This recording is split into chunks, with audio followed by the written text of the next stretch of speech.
UKIP leadership hopeful Steven Woolfe says he is recovering in hospital after a reported fight at a meeting of the party's MEPs.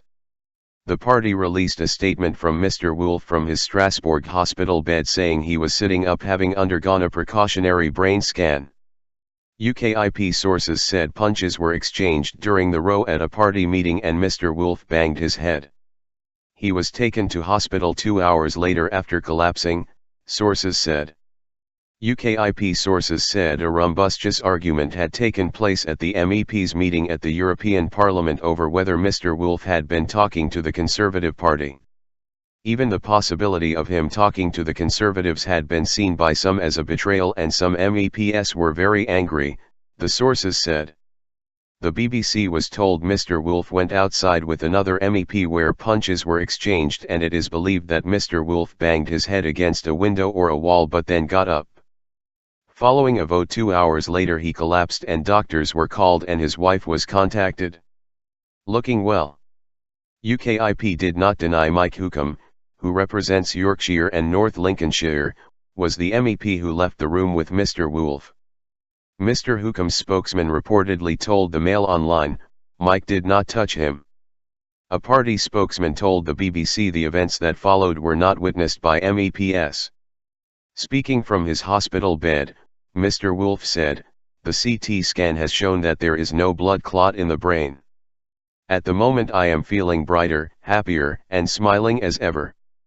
As a precaution, I am being kept in overnight awaiting secondary tests to make sure everything is fine.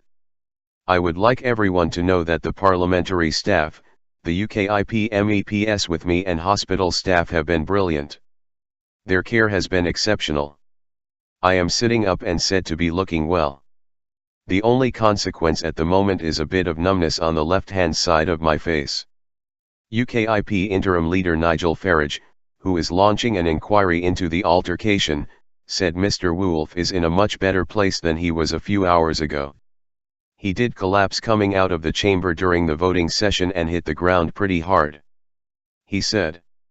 It's been a pretty serious medical incident, but I'm pleased to say he's sitting up in bed and he's feeling a lot better. Raheem Kassam, the other candidate to have declared for the UKIP leadership so far, tweeted his best wishes for Mr Woolfe, as did ex-deputy chairwoman Suzanne Evans. Leadership contest. Mr Kassam cancelled his appearance on BBC 2's Daily Politics out of respect for Mr Woolfe, following reports he had been taken ill. He added, I really hope that Steven Woolfe is okay. Please send him your best wishes. Meanwhile UKIP financial backer Aaron Banks has said the party is at breaking point and criticised UKIP's leader in Wales, Neil Hamilton, over comments he made in television interviews where he appeared to blame Mr Woolfe for events, before anyone knew if Steven was going to be okay. Mr Banks threatened to leave the party, if Mr Woolfe was blocked from running for the leadership and if Mr Hamilton and UKIP's sole MP, Douglas Carswell, remained in the party. Mr Farage said on Wednesday he would return as UKIP's interim leader until a fresh election could be held to find a successor to Diane James.